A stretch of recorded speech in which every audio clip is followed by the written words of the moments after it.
नमस्कार, जय महाराष्ट्र. बुलढाणा जिल्ह्यातील तमाम शेतकरी बांधवांना माझी विनंती आहे की ज्या पेट्रोल पंपावर रांगा लागल्या, कुठे कोणी शेतकरी रस्ता रोको करण्याच्या मानसिकतेमध्ये कुठे मारामारी भांडणं होत आहे. पण मी आपल्याला सांगू इच्छितो की डिझेलचा पेट्रोलचा तुटवडा आपल्या जिल्ह्यात आणि महाराष्ट्रात नाही. मी सकाळी जिल्हाधिकाऱ्यांशी बोललो.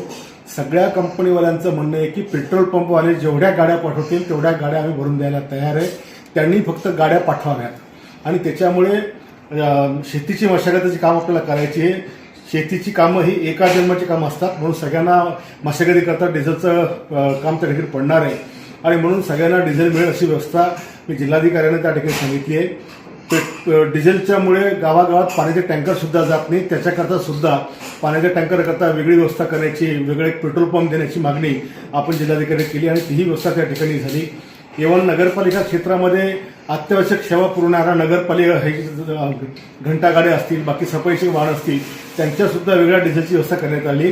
त्याच्यामुळे कोणीही असं काही घाई समजू नका किंवा स्टोअर करायचा प्रयत्न करू नका की आपल्याला पुढे डिझेल भेटणारच नाही. आजच सकाळी जिल्हाधिकाऱ्यांची चर्चा झालेली आहे आणि म्हणून खास करून आम्ही आपल्याला विनंती करतो, पेट्रोल पंप मालकांना सुद्धा विनंती की तुम्ही जेवढ्या गाड्या पाठवसाल तेवढ्या गाड्या कंपनीवाले तुम्हाला भरून द्यायला तयार आहेत. आपण फक्त गाड्या पाठवण्याची व्यवस्था करा किंवा त्यांच्याकडनं पैसे भरून गाड्या मागवण्याची व्यवस्था करा. धन्यवाद.